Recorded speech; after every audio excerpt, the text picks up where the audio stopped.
There is a boy in an iceberg at the bottom of the world, and he has been there for 100 years. His name is Aang. He is 12 years old. He is the most powerful person alive. And everything that happened to him, every collapse, every fracture, every moment where the weight of an entire world pressed down on a child who just wanted to play, started long before the ice. Tonight, we are going to follow that weight. All of it.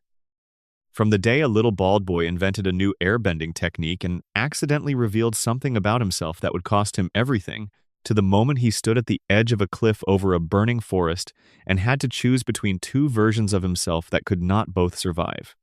This is the full arc of Aang's downfall. Not a highlight reel, not a surface-level recap. The real thing, in detail, in order, with all the pieces laid out so you can feel exactly how each one led to the next. So, settle in. Get comfortable. This is going to take a while. Part 1. The boy who was never supposed to know. Most people, when they think about what made Aang's life hard, start with the iceberg. They start with the 100 years, the genocide, the waking up alone into a world that had been burned while he slept. And those things are real, and we will get to all of them. But the actual origin of Aang's particular kind of suffering, the specific shape of the wound that everything else would later tear open, goes back much further than the ice. It goes back to a single afternoon in the Southern Air Temple when Aang was doing something completely ordinary. He was showing off. That was what Aang did. He loved showing off. He was 6 years old and he could already outbend kids twice his age. And by the time he was 10, he had surpassed his own teachers, which in any other context would be the kind of talent that everyone simply celebrated and no one found alarming.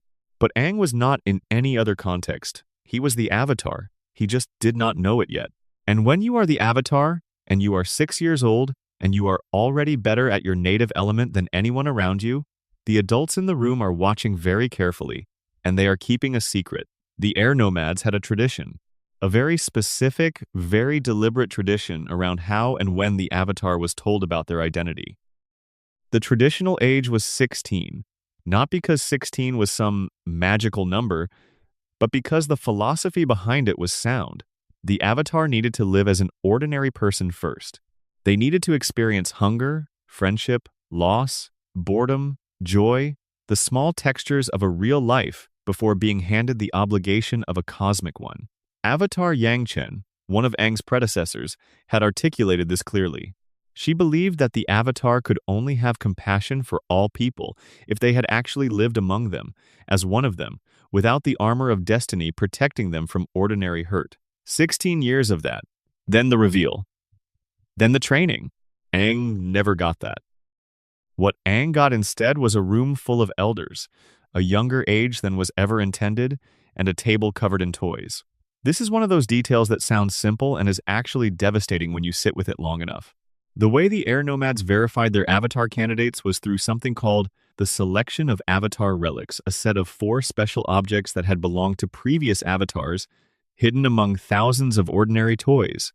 The idea was that the avatar, even as a child, would feel a pull toward those specific objects, a recognition, not a rational one, something deeper. And Aang, when he was very small, had already done this without knowing. He had chosen the right 4 objects from thousands of others, not because anyone told him to, but because they seemed fun, because they seemed familiar in a way he could not have articulated. By the time he was 12, the elders knew. They had known for a while. The prodigious airbending, the object selection, the way he carried himself, it was all there. Normally, they would have waited 4 more years.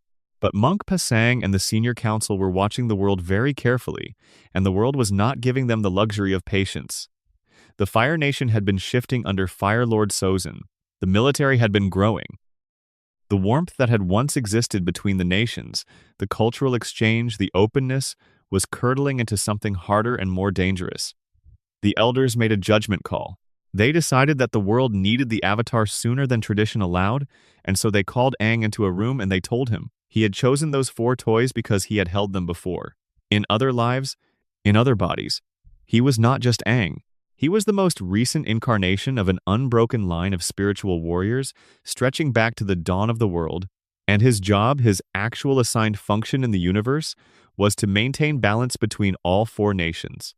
to master all four elements, to serve as the bridge between the living world and the spirit world, to be, in every meaningful sense, something more than human. He was 12. Think about what it would feel like to be told that at 12. Not in the abstract. Really sit with it. You are 12 years old.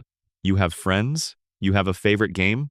You have a person you love above all others, an old monk named Gyatso who plays pai sho with you and lets you eat too many sweet cakes and never makes you feel like a burden or a responsibility or a symbol.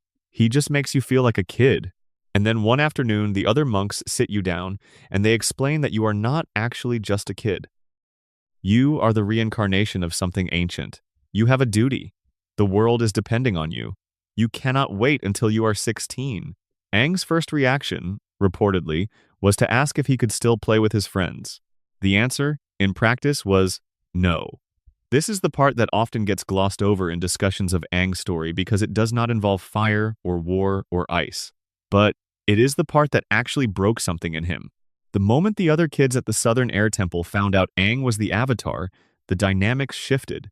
It was not malicious. Children are not typically malicious. It was just that they suddenly felt awkward around him.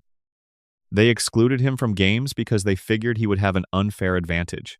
The easy, natural friendship of children, who see each other as equals, evaporated almost overnight, replaced by a strange reverence that Aang did not want and could not do anything about. He had not changed.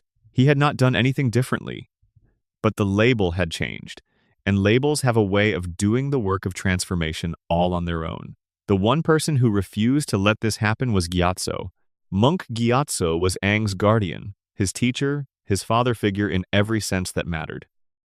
He was one of the greatest airbenders who had ever lived, and he was also, by all accounts, a man of profound emotional intelligence who understood something that the other monks were losing sight of, that Aang was still a child, that the duty being placed on him was real and important, and could not be avoided, but that crushing the boy's childhood in service of that duty was not wisdom. It was fear dressed up as practicality. Gyatso fought for Aang's right to still be a kid. He kept playing pai sho with him. He kept sneaking him sweet cakes. He argued, in formal council, that Aang needed normal childhood experiences as much as he needed advanced airbending training, that the Avatar's compassion for the world had to come from somewhere real, and it would not come from a boy who had been stripped of everything that made him human before he was even old enough to understand what was being taken. The other monks disagreed. Monk Pasang, the head monk, sided with the senior council. The situation in the world was too urgent. The Avatar needed to be moved to the Eastern Air Temple immediately, where he could train under different masters, away from Gyatso's gentle protection. The decision was made in a council chamber. It was the kind of decision that gets made by reasonable people who are genuinely afraid, which is how it becomes the kind of decision that ruins everything. Aang was not supposed to hear it. He was perched on a roof. He overheard through the ceiling the conversation that would determine the next 100 years of the world. And what he heard was not just that he was being sent away. What he heard was that the one person who loved him without condition, the one person who saw him as a person and not a cosmic responsibility, was being removed from his life by the very institution that claimed to care for him. Gyatso fought for him. Gyatso lost. And Aang sat on that roof and absorbed the knowledge that even the people who loved him could not protect him from what was being asked of him. He did not go to sleep that night. Instead, he went to Appa. Appa was a sky bison, enormous and white and gentle, with an arrow on his forehead that mirrored the ones on Aang's own skin. They had chosen each other years earlier at the Eastern Air Temple, in the traditional way, when Aang had offered an apple to a calf who could have chosen any number of children but chose him. The bond between a sky bison and their rider was lifelong and spiritual and deeply serious. When Aang climbed onto Appa's back in the middle of the night and pointed him south, it was not an impulsive decision in the simple sense. It was the decision of a boy who had run out of other options. He could not stay in a place that had decided to use him up. He could not watch Gyatso lose him without being able to say goodbye. He could not be the Avatar that night. So, he ran. He ran south, out over the ocean, into a storm that was already building on the horizon. The storm caught them over the southern sea. It was massive and violent, and the kind of weather that would have been dangerous for an experienced adult air nomad, let alone a 12-year-old boy and his bison. Appa was struggling. Aang was struggling. The waves pulled at them from below, and the wind hammered them from all sides. And somewhere in the chaos, in the space between one moment and the next, something happened that Aang could not have planned or predicted or controlled. The Avatar state activated. The Avatar state is not a power that Aang chose to use. It is something that chose to use him. It is the manifestation of every Avatar who ever lived, every soul in the long chain of reincarnations, expressing itself through the current body when that body is at its most threatened, its most desperate, its most in need of something larger than itself. Aang's eyes went white. The air around him and Appa compressed and hardened into a bubble, and the ocean's waves froze around that bubble into solid ice, sealing them both inside. The Avatar state kept Aang alive in that ice for 100 years. Not fully conscious, not sleeping in the ordinary sense. Suspended, preserved, his 12-year-old body unchanged, while the world above him continued without him. He did not know, as the ice closed over him, what he was leaving behind. He did not know that Sozin's soldiers were already being positioned. He did not know that Sozin had been planning this for years, waiting for a comet that would amplify his firebenders beyond anything they had ever been before. He did not know that Gyatso, the man who loved him most in the world, would be dead before the seasons changed.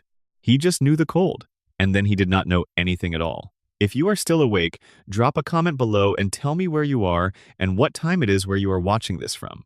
I always want to know who is out there in the dark with me. And if you are not subscribed yet, please do that now. It helps more than you know, and it is the only thing that keeps this channel going. Part 2. The weight of a world on 12-year-old shoulders. Before we follow Aang into the ice and through it, we need to spend some time understanding what he was running from in more than just the emotional sense.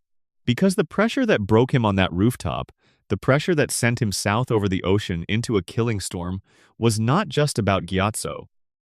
It was about a system that had been designed with good intentions and very poor execution, and it had been building on Aang's back since the moment those senior monks first looked at a 6-year-old boy outbending teenagers and quietly started keeping notes.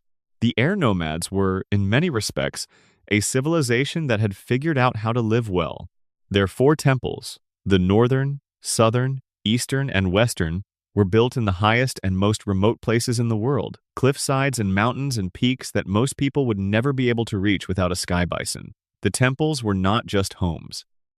They were monasteries, in the deepest sense of the word, rooted in a philosophical tradition that drew from real Tibetan Buddhist practice, and the air nomads had spent generations refining their understanding of what it meant to live a life of meaning. They were vegetarians. They were communal. They valued detachment, not coldness, but the kind of clean-eyed acceptance that lets you appreciate things without clinging to them so hard that you destroy them. They were also, as a people, entirely without the concept of a standing army. The air nomads did not fight. This is important. It is perhaps the most important thing about them in the context of what came later. They were pacifists, not out of naivety, but out of deeply held belief that all life was sacred and that violence, even in defense, corrupted the one who used it. Airbending itself reflected this philosophy. Every style of airbending was evasive, circular footwork, redirection. The element of air had no finishing moves, no techniques designed to permanently disable or destroy. An airbender's ideal combat outcome was one where no one got seriously hurt. The forms were all about not being where the attack was aimed, about letting force pass through you rather than meeting it head-on. This was beautiful. It was also, when matched against an empire with access to Sozin's comet, catastrophically insufficient. But Aang did not know that yet. All Aang knew, in those years before the revelation, was that he loved his life. He genuinely did. Despite the pressure of being unusually talented, despite the strangeness of exceeding his teachers at 10, despite whatever low-level discomfort he might have felt at being someone who stood out, he had Gyatso. He had his friends, however complicated that became. He had the wind. He had Appa. He had pie show tournaments and flying bison races and the particular joy of moving through air in a way that felt less like fighting gravity and more like negotiating with it. He had also traveled extensively. This is a detail that matters enormously in understanding who Aang was before the weight fell on him. He was not sheltered. He had visited the Earth Kingdom and made a friend there, a boy named Bumi in the city of Omashu. wild and brilliant, and the kind of friend who played with you without worrying about whether you were the Avatar. He had visited the Fire Nation in a time before the war had fully revealed itself, and he had befriended a firebender named Kuzan, and together they had once gone looking for a dragon in the mountains of a Fire Nation island. He had seen the world. He had experienced the world as a place full of people who were mostly just people, trying to live their lives, regardless of which nation they came from. This matters because it meant that when the revelation came, when the monks sat him down and told him who he was, he did not just lose a comfortable, abstract innocence. He lost a specific, textured, deeply felt connection to a world he had actually experienced as a good place. The grief was not theoretical, it was concrete. And then the isolation that followed the reveal made it worse, because the very thing that might have sustained him, his friendships, his sense of being one kid among others, was the first casualty of the label. His friends stopped playing with him. The monks stopped treating him like a child. Gyatso kept fighting, kept sneaking him sweet cakes, kept trying to let him be 12. But Gyatso was losing, and both of them knew it. There is a detail from the Avatar extras, the behind-the-scenes annotations that ran with the show's later releases, that is worth sitting with here. It notes that Aang had been a member of the Air Scouts, the air nomad equivalent of what we might call a scouting program for young people. He learned things there, practical, earthy, ordinary things. How to tie a bison's horns with a proper knot, how to navigate by stars, how to build a shelter from materials on the ground. These were not Avatar skills. They were human skills. They were the skills of a person learning how to exist in the world in small, useful ways. And when the revelation came and the training intensified, all of that ordinary learning, that texture of a regular childhood got pushed aside in favor of something larger and colder and infinitely more serious. Think about what it does to a child to be told that they are special in a way that removes them from the community of ordinary people. Not special in the way that parents tell their children they are special, meaning loved and valued and cherished. Special in the way that means different, separate, responsible. You are not like the others. The others need you. You cannot afford to be what the others are. This is the specific shape of Aang's burden before the war. Not the war itself, not yet. Just the pre-war, the building pressure of being identified as important before you are old enough to want importance. The thing that was supposed to prepare him for his destiny was the same thing that was crushing the parts of him that his destiny actually needed. Guru Pathik would eventually tell him that the Avatar must have compassion for all people. But compassion is hard to cultivate in isolation, and Aang was being systematically isolated by the very people who loved him most and wanted the best for him. He was 12. The monks told him he was the center of the world, and then they took away the one person who helped him forget it. That is what happened on that roof. Not a tantrum, not a cowardly retreat. The decision of a child who had calculated correctly that the system was eating him alive and who had no other available option but to leave. The tragedy is not that he was wrong to run. The tragedy is that running was the only choice he had, and that running cost him everything he was running to protect. There is also something else going on here that the show trusts you to feel without spelling it out. Aang was running away from a responsibility he could not have carried at 12, even if he had wanted to. He was untrained in 3 of the 4 elements. He had only airbending. Even if he had been there when Sozin's forces arrived, even if he had stood in the doorway of the Southern Air Temple and refused to budge, the outcome would likely have been the same. Sozin's comet supercharged every firebender on the planet. The air nomads, with their evasive, non-lethal philosophy and their absence of military tradition, were not going to win that fight with or without a 12-year-old avatar who had not yet learned water, earth, or fire. The show acknowledges this, carefully. Katara, at one point in Book 1, notes that Aang might simply have been killed with the others if he had been there. He was not trained. He could not have saved them. That is the most painful part. He could not have saved them even if he had stayed. But survivor's guilt does not operate on logic. It does not care what was and was not possible. It cares about the simple, brutal arithmetic of who is alive and who is not. Gyatso is dead. The air nomads are dead. The 4 temples are empty. And Aang is alive. And Aang was the one who left. That equation would follow him through every episode of the series. Every achievement, every friendship, Every moment of joy would be underlaid with the low-frequency hum of that equation, the mathematics of survival, the terrible simplicity of being the one who made it. But before all of that could begin, he had to wake up first, and waking up was going to be its own specific kind of devastation. Part 3. The night he ran and the ice that followed. The storm that caught Aang and Appa over the Southern Ocean was not metaphorical. It was a real storm, the kind that forms when atmospheric pressure differences create massive rotating weather systems over open water, and it was already building before they were anywhere near the edge of safety. Aang had not planned this flight. There was no destination. There was no supplies packed, no route charted, no idea of where south was going to end. He had just gone south because south was away. The details of that night, reconstructed from what Aang later tells Katara in the episode called The Storm, are relatively sparse but telling. He knew the storm was coming. He tried to outfly it. He and Appa went down into the water somewhere south of the Earth Kingdom coastline, in the open sea with no land in sight. Appa struggled. The waves were enormous. And then, somewhere in the chaos of trying to survive, the Avatar state activated without Aang's consent or understanding, and the ice came. There is a lot to say about the Avatar state, and we will say all of it over the course of this script, because it is central to understanding Aang's downfall. But in this specific moment, what matters is what it was and what it was not. The Avatar state is the accumulated power of every Avatar who ever lived. When it activates, the current Avatar gains access to not just their own abilities, but the muscle memory, the instincts, the raw spiritual force of every reincarnation before them. It is the most powerful state any human in the Avatar world can be in. It is also, critically, not fully under the conscious control of the person experiencing it. In its unmastered form, the Avatar state responds to extreme emotional or physical threat. It does not ask. It does not consult. It just arrives. What it did for Aang that night was save his life. The air bubble that compressed around him and Appa, the ice that formed from the seawater, the preservation that followed.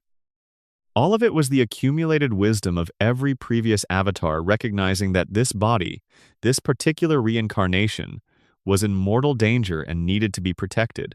The Avatar state did not know about Sozin's plans. It was not strategic. It was pure survival instinct expressing itself through a 12-year-old boy's spiritual power. But the consequence of that survival was a 100-year absence from the world. 100 years. Sit with that number. Not metaphorically. Actually try to feel the weight of it. 100 years ago from the writing of this script is 1926. The world of 1926 is almost entirely unrecognizable. The technologies, the political systems, the cultures, the wars, all of it different. Most of it gone or transformed beyond recognition. 100 years is not a long time in the context of geology or evolution, but in the context of human civilization, it is enormous. It is multiple generations. It is the complete transformation of everything that was familiar into something alien. This is what Aang woke up into. When Katara cracked the iceberg open in the first episode, using a piece of Sokka's boomerang by accident, the flash of blue light that erupted from the fracture was the Avatar state releasing after 100 unbroken years of sustaining a protective field around a boy and his bison. The light went up into the sky like a signal flare. In the story, it is treated as a visual wonder, the kind of thing you see and do not quite understand. What it actually was, in physical terms within the show's logic, is the release of 100 years of accumulated cosmic energy that had been held in stasis, doing the quiet biological work of keeping Aang's cells from aging and his bison's lungs from needing air. Aang woke up exactly as he had fallen, 12 years old, bald. The arrows still blue and fresh on his skin. The same boy who had climbed onto Appa's back in the middle of the night because he was afraid and lonely and out of options. Except now it was 100 years later, and his people were dead, and the world was on fire. He did not know that yet. For a few moments after Katara cracked the ice, Aang was just disoriented and cold. Katara was there, and she was warm, and she was the first person he had looked at in a century, and there was something deeply human about his immediate response to her, which was to make a joke. He asked if she wanted to go penguin sledding. This is the show doing something very precise about Aang's psychology. He defaults to lightness under pressure. He makes jokes when he is scared. He redirects toward fun when the alternative is feeling the full weight of where he is. This is not a character flaw. It is a survival mechanism. It is how a child stays functional under conditions that would destroy most adults. But the deflection could not last. Sokka arrived, distrustful and sharp. The Fire Nation ship that Zuko was using appeared on the horizon. There was a chase, a demonstration of Aang's airbending, a capture, an escape, and then for the first time Aang stood on the earth near the Southern Water Tribe and understood that the world he was looking at was not the world he had left. The Southern Water Tribe, in Aang's memory, was a thriving nation. The Water Tribes were a significant power in the world, their northern and southern branches both substantial civilizations. What he found instead was a collection of tents on ice. An elderly woman, a handful of children, a teenage girl and her skeptical brother. That was it. The rest were gone. Some to the war, some taken by the Fire Nation, some simply lost over decades of attrition and raid and systematic destruction. Aang looked at those tents on that ice and understood, at some level he could not yet articulate, that something had gone catastrophically wrong. He still had not learned the full scope of it. That would come later. That would come at the Southern Air Temple, and the details of what he found there are so important to the story of his downfall that they deserve their own dedicated section. But the moment of waking up, the raw experience of coming back into a world transformed beyond recognition, the physics of emerging from ice into wind and firelight, and the faces of strangers, that moment was itself a kind of loss. The world he had left was gone. He had not been there to watch it go. He just arrived, a 12-year-old boy, into the aftermath of 100 years of catastrophe, with no roadmap and no one left who remembered what it had been like before. That is a specific kind of loneliness that does not have a clean name in English. The Japanese might come closest with something like natsukashi, the bittersweet ache for things that no longer exist as they were. But even that is not quite right. Natsukashi implies you were there for the thing before it changed. Aang was not. He was absent for the entire transformation. He is grieving something he never got to watch slip away. He is mourning a before he did not even have access to experience losing. And then Sokka and Katara took him to the Southern Air Temple, and it got much, much worse. Part 4. What happened while he slept? Before we arrive at the Southern Air Temple and what Aang found there, we need to pause and reconstruct what actually happened in the 100 years he was gone. Because the downfall of Aang is not just the story of what happened to him. It is also the story of the world that kept moving in his absence, the 100 years of decisions and violence and slow catastrophe that were waiting for him when he woke up. Understanding that timeline is essential to understanding the weight he carried. Fire Lord Sozin had been planning this for a long time. He and Avatar Roku had been childhood friends. This is the show's foundational tragedy, the one that underlies everything else. The two men who should have been the world's most powerful partnership, the Fire Lord and the Avatar of their generation, born in the same nation, raised together, knowing each other completely, became instead its most destructive antagonists.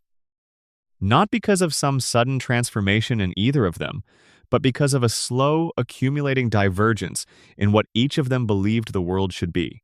Sozin believed in Fire Nation's superiority.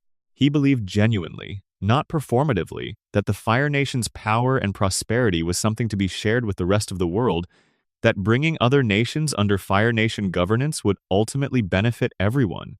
This is the logic of every imperial project in human history, and like all of them, it was self-serving in ways that Sozin could not allow himself to see clearly. Roku saw it for what it was, and refused to enable it. Their friendship survived their first major confrontation, barely. Sozin stood down when Roku faced him on the Fire Nation's doorstep, and made clear that if he proceeded, he would spend the rest of his life as the Avatar's enemy. Roku died 12 years later. A volcanic eruption on his home island. The fumes came first, the superheated toxic gases that accompany a major volcanic event, and Roku could not hold them back indefinitely. He was already weakening when Sozin arrived. For a moment, it seemed like Sozin was going to help him. He came with his dragon. He helped Roku fight the fire. And then, when the gases overwhelmed them both and Roku lost consciousness, Sozin made his decision. He left.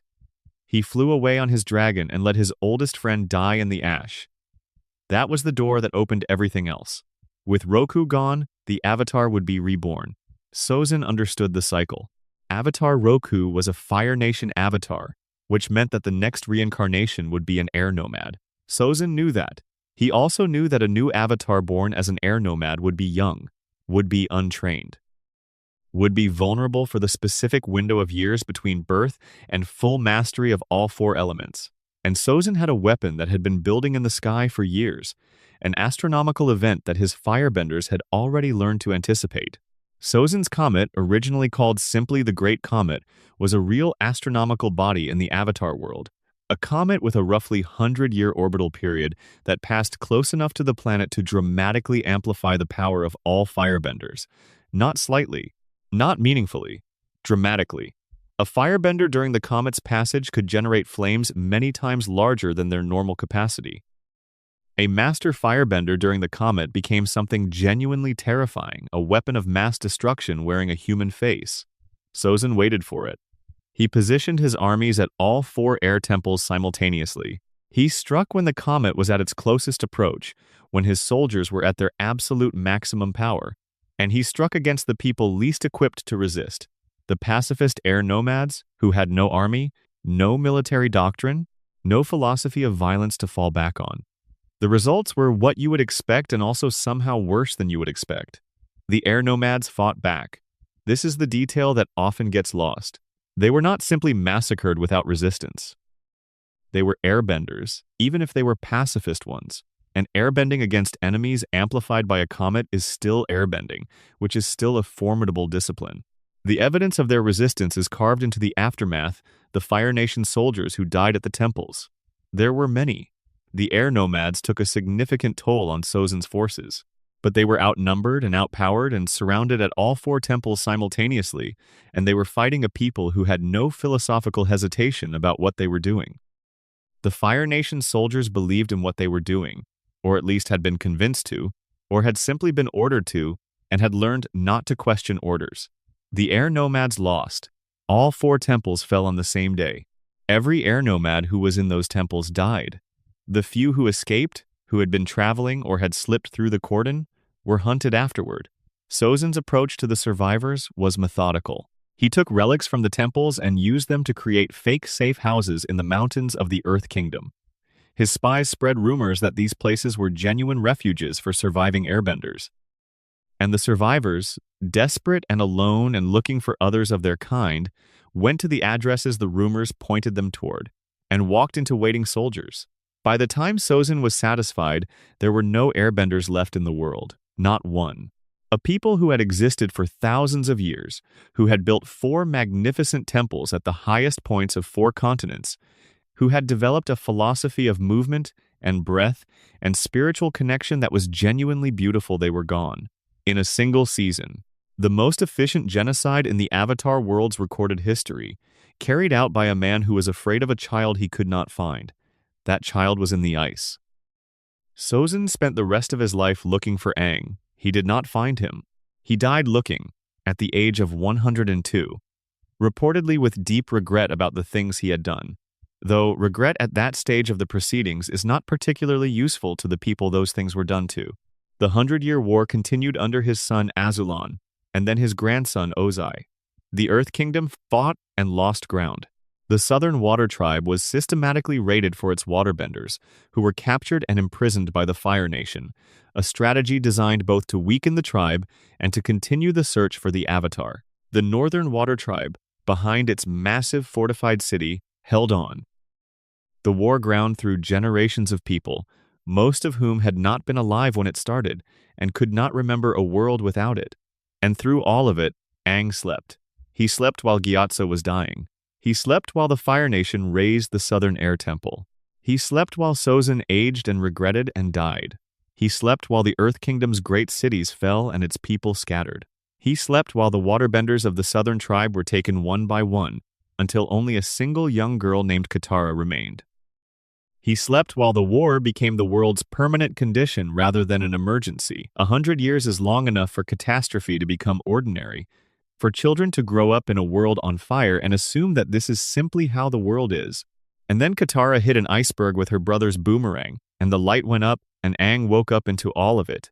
He did not yet know any of this. He would learn it in pieces, each piece more crushing than the last, over the course of 3 seasons. But the knowledge was already there in the world, already woven into everything around him, and he was going to find it whether he looked for it or not. The next piece he found was the worst one. Part 5. Waking into a graveyard. It was Aang's idea to go to the Southern Air Temple. This is important. Nobody took him there. Katara and Sokka had not suggested it. They had even gently indicated that the air nomads had not survived the war, that the world had moved on from them, that Aang might not want to go. Aang brushed this aside. Of course, the air nomads had survived. They were airbenders. They were the most evasive fighters in the world. They lived in temples that were essentially inaccessible without a flying bison. The Fire Nation could not have gotten to all of them. Gyatso was certainly still there. Gyatso was probably waiting for him. Maybe a little annoyed about the 100 years of absence, but basically fine. This is what denial looks like when it is young and still has hope to work with. Aang could not let himself believe the worst, because the worst was too large to hold. So he held on to a smaller, more manageable version of reality. That some of them survived. That Gyatso survived. That home was still home. When they arrived at the Southern Air Temple, the first thing they found was silence. The temples Aang had grown up in were not quiet places. They had been full of people, full of the sounds of training and conversation and the wind of airbending and the distinctive heavy footfall of sky bison moving through the courtyards. The silence was the first signal. Not an alarm, not yet. Just a wrongness that did not fit the picture Aang carried in his head of what this place was supposed to sound like. They explored the temple. Aang showed them around with the enthusiasm of someone desperately performing normalcy, pointing out the different areas, explaining what they were, making it a tour. He found his old room. He found the training grounds. He found everything that had been his, all of it still there, all of it unchanged except dusty and empty and cold. The absence of people, the absence of life.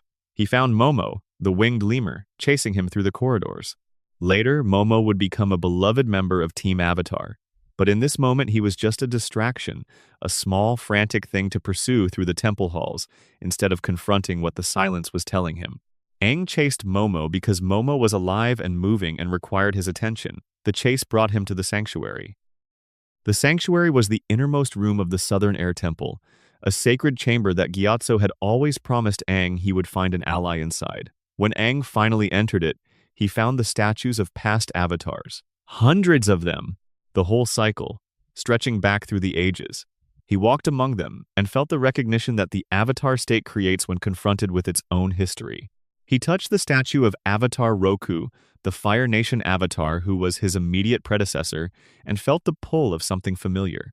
He stood in that room among 100 stone faces and understood, for the first time in physical terms, what it meant to be part of a chain that long. He followed Momo back out, into the temple's ruins.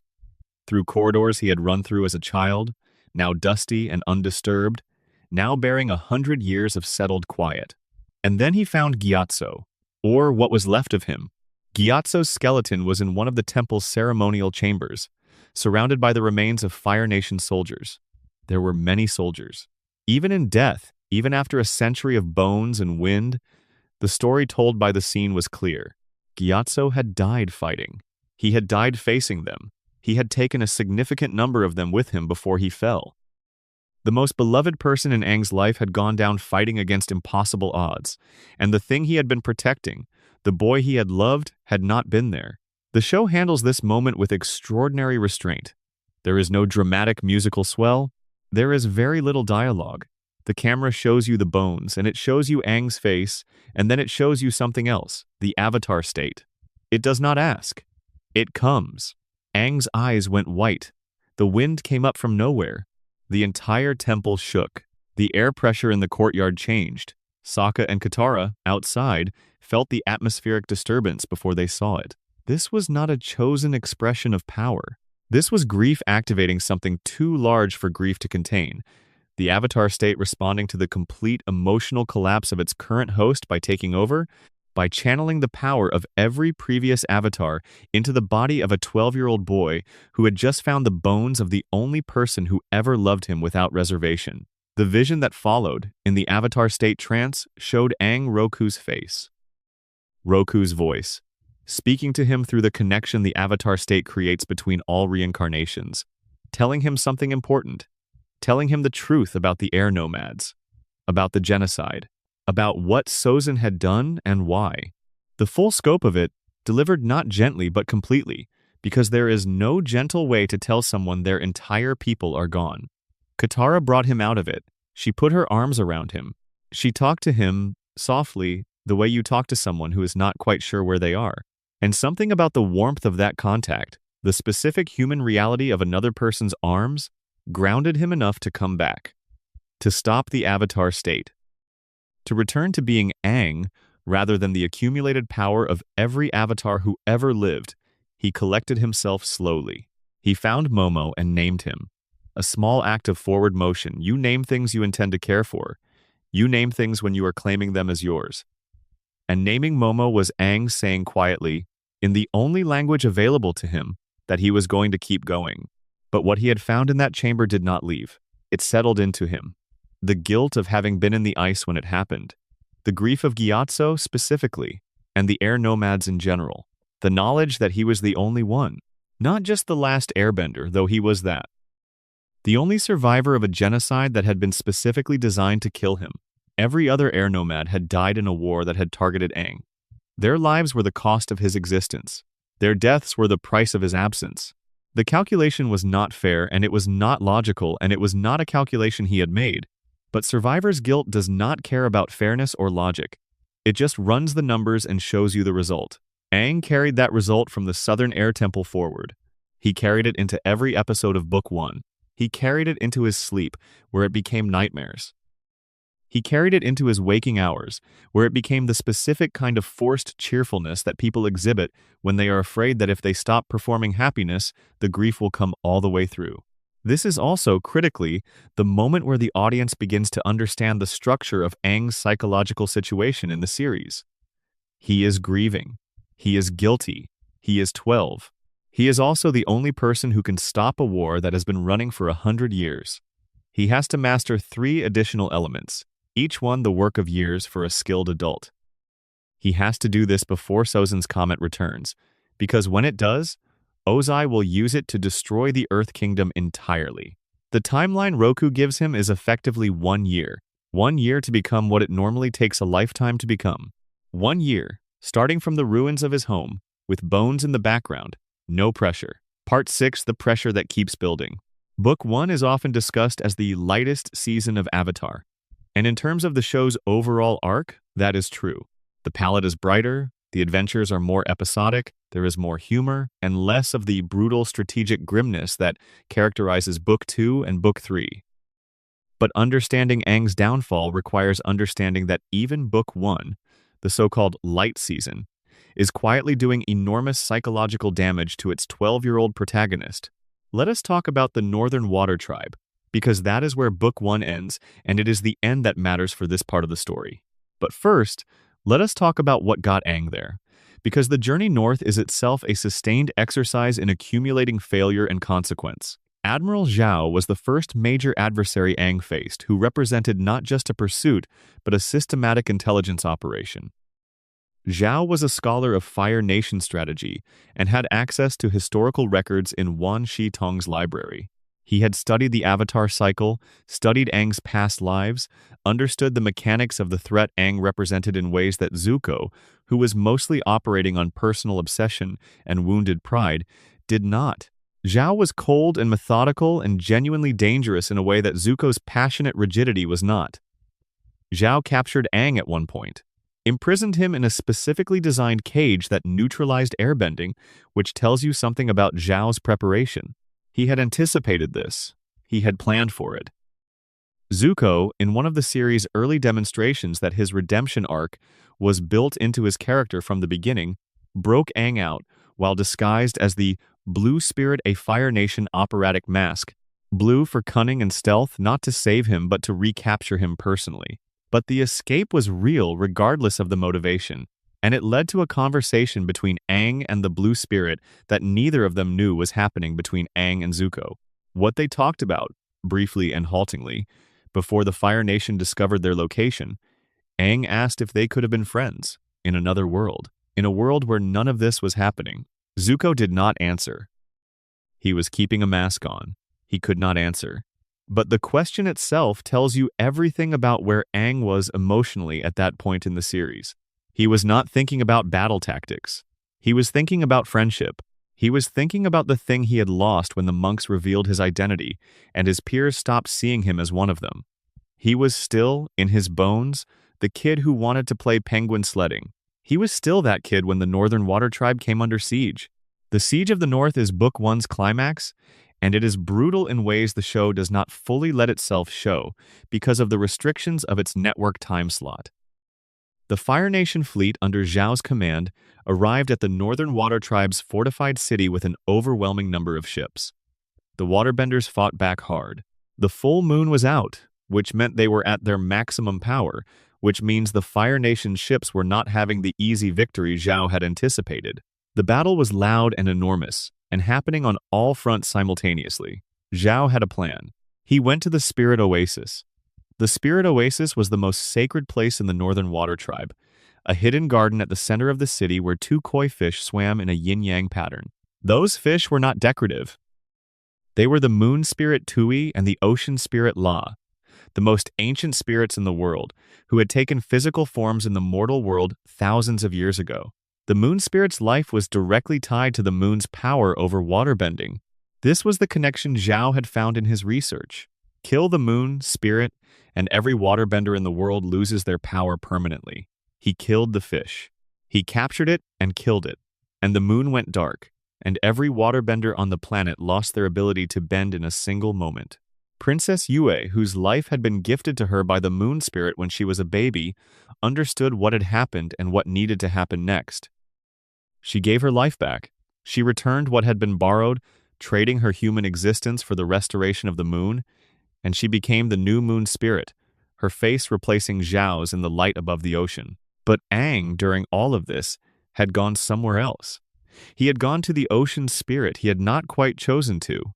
He had gone to the Spirit Oasis seeking guidance and found himself drawn in, and then something happened that would stay with him for years afterward as a source of nightmares and guilt. The ocean spirit, enraged by the death of its partner, merged with Aang. The Avatar state activated fully, but not just the Avatar state, the ocean spirit itself was operating through Aang, wearing him. What appeared in the battle was not exactly Aang and not exactly La. It was something else. A massive, alien, vast entity of water and power that moved through the Fire Nation fleet like weather, like a force of nature, destroying ships and soldiers with a thoroughness that had nothing to do with precision or mercy. Aang did not choose what happened during that time. He was there, somewhere inside it, but the ocean spirit was doing the driving. And when it was over, when Yue had sacrificed herself, when La had returned to its koi form, when the Avatar state deactivated, and Aang was just Aang again in the water, he had to live with what had been done while he was occupied. He had helped destroy a fleet of ships. He had helped kill a lot of people, not the way a soldier kills, not with a decision and a target, the way weather kills, indiscriminately and completely. For a pacifist air nomad raised in a philosophy of nonviolence, this was its own species of trauma. He had not been in control. He had not made those choices. But they happened through his body, through his power, through the Avatar state that was supposed to be his greatest gift. And the question that would haunt him for the next 2 seasons began to form. If the Avatar state could do that, if it could use him as a weapon without his consent, what else could it do? How do you trust something that powerful when you cannot fully control it? Yue was also dead. She had been Sokka's first real romantic connection. She had been a person Aang liked and valued and had spent real time with. She was 17 years old. She died to fix something that should never have been broken in the first place. Her death was not the result of war in the direct sense. It was the result of Zhao's specific, targeted cruelty, his decision to attack the source of the moon's power, rather than fight a conventional battle. And Zhao himself had died in the ocean, pulled under by La in what the show depicts as a cold, vast, entirely impersonal act of cosmic consequence. Aang stood on the ice after all of it was over and surveyed what had happened. The fleet in ruins. The city saved but at enormous cost. Yue gone. Sokka stricken in a way that would take him a long time to emerge from. The waterbenders restored. The moon back in the sky. He had helped save the Northern Water Tribe. He had done this. And in doing this, an ocean spirit had used his body to kill more people than he could count. He was 12. He had been awake for a matter of months. He had already found Gyatso's bones, watched a princess sacrifice herself, and experienced being used by a spirit as a vessel for violence on a massive scale. Book 2 was going to be harder. Part 7, The World Keeps Taking. When Book 2 begins, Aang is trying to learn earthbending. This is presented as a training challenge, which it is.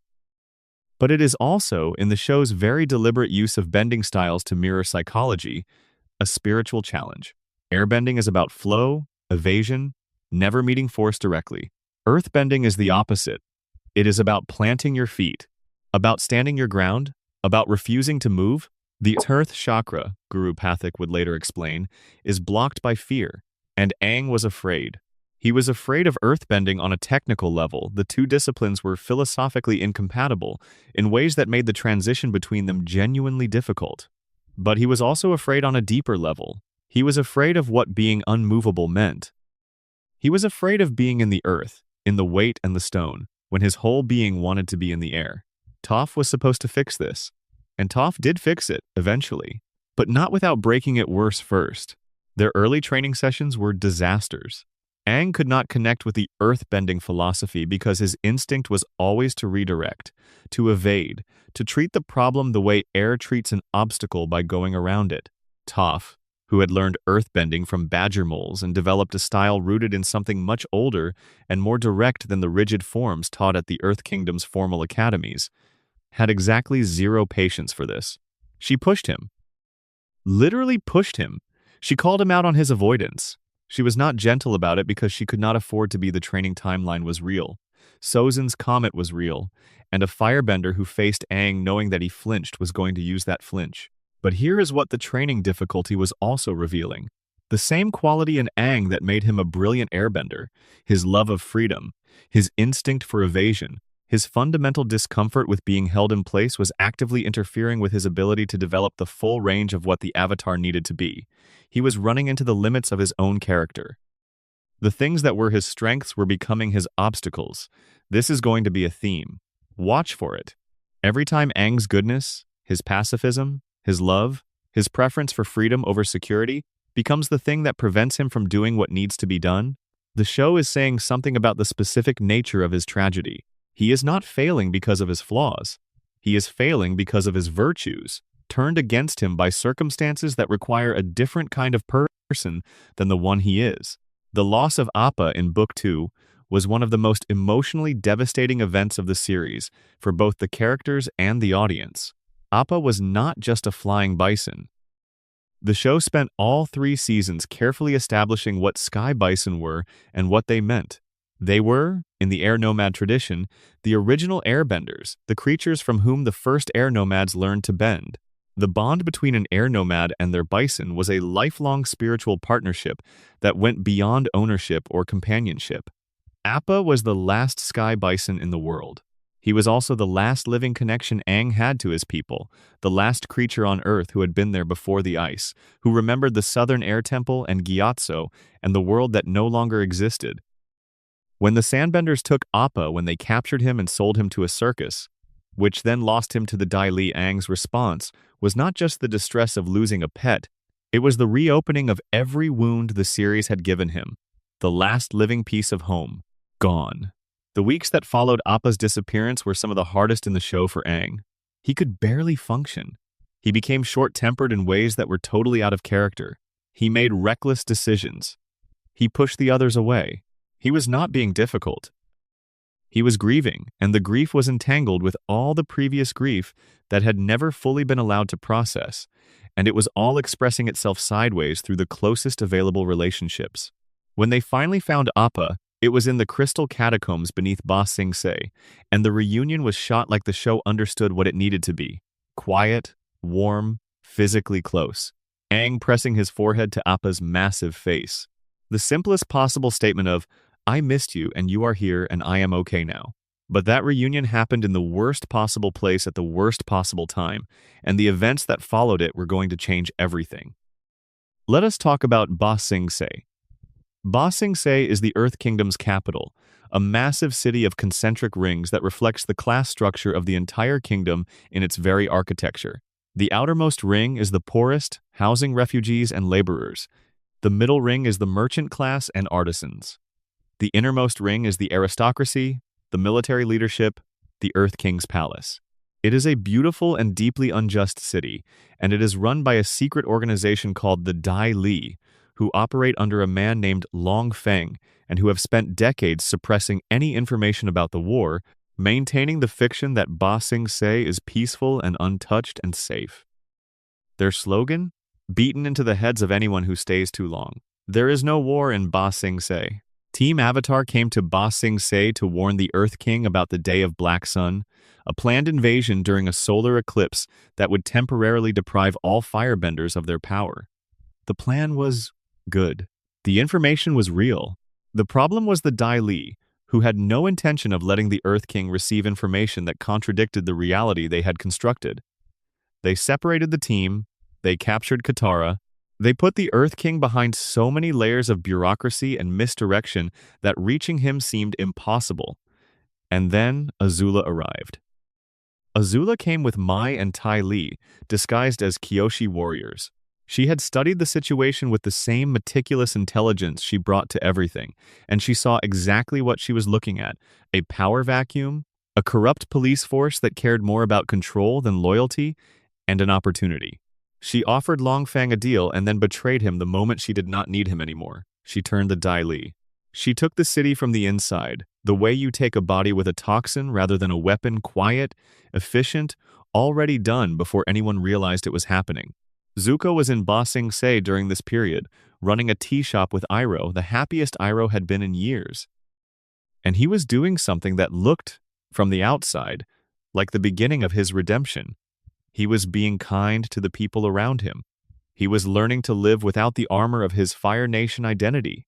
He was discovering, painfully, that the thing he had been trained to want, his father's approval, his place as heir, the restoration of his honor through the capture of the Avatar, was not actually what he needed. What he needed was what everyone needs, which is to be somewhere warm and loved and useful. The tea shop was giving him that. But Azula found him, and Azula knew which wound to push on. She did not appeal to his ambition. She appealed to their mother, to family, to the idea that they could come home together and be welcomed. And Zuko, who had been working so hard to become something different, made the worst choice of his life. He believed her. He joined her. He helped her take Ba Sing Se. This set the stage for what happened in the Crystal Catacombs. Aang and Katara were trapped underground. Zuko and Katara had a moment of genuine connection. She had even offered to heal his scar with spirit water.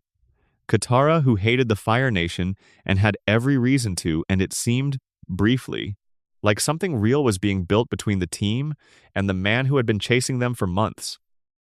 Something that could survive everything that had happened. Then Azula appeared and Zuko made his choice, and the choice was wrong, and everything fell apart. The Avatar state, in the original animated series, was the mechanism of Aang's temporary death. He entered the Avatar state in the Crystal Catacombs, powered by the grief and rage and protective instinct of finding Katara in danger. He was at his most powerful and most unstable in that moment. The Avatar state running on raw emotion without the control that mastery would have given him. And Azula, who had been waiting for exactly this moment, struck him through the chest with a lightning bolt while his guard was open. He died. He was clinically dead. His heart stopped. His eyes went dark. The glow went out. Katara caught him and ran, and Iroh held the Dai Li off long enough for them to escape, sacrificing his freedom to give them a chance. On Appa's back, over the ruins of a fallen city, Katara used the spirit water she had been carrying since the Northern Water Tribe, the water from the Spirit Oasis, sacred and ancient and strange, and she brought him back. He came back, but not the same. The Avatar state was gone. The death in the Avatar state had severed Aang's connection to his past lives, to the chain of reincarnations, to the accumulated power that was supposed to be his most important asset. If he died in the Avatar state, the Avatar cycle ends. He had died in the Avatar state. The cycle had technically ended for a moment before Katara pulled him back. The connection was broken. The weapon the world needed was broken. Ba Sing Se had fallen. Iroh was captured.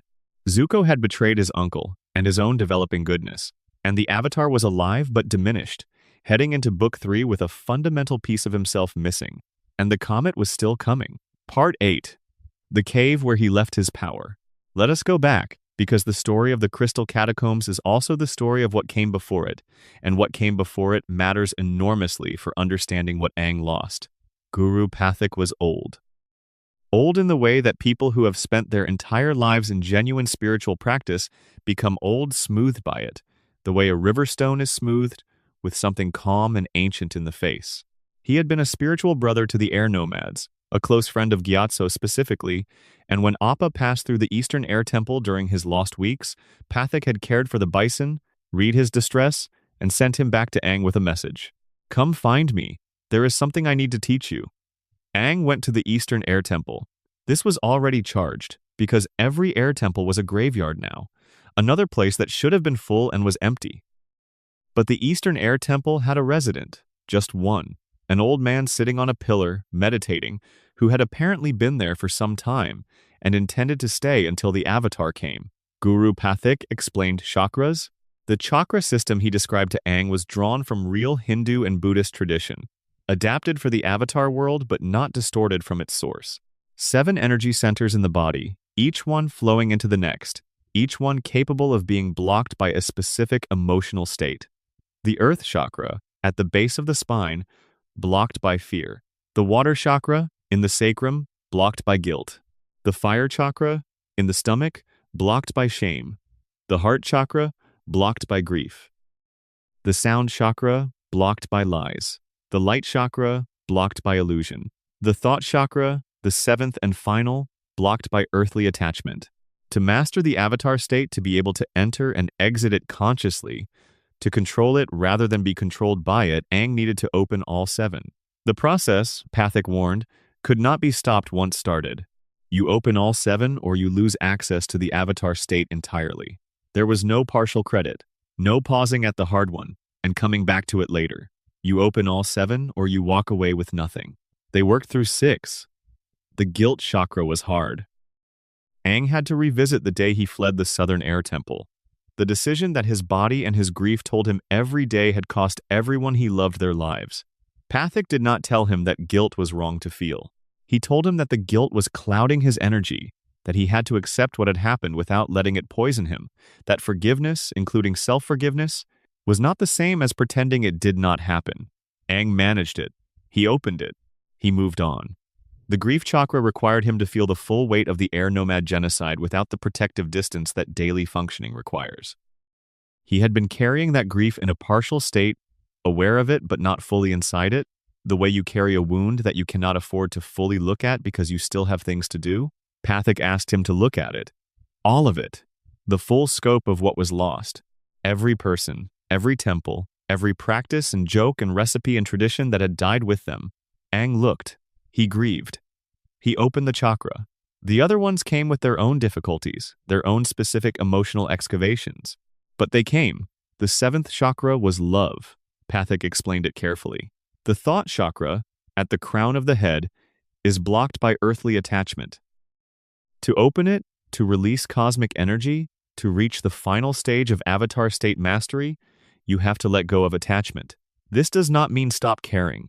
This does not mean become cold.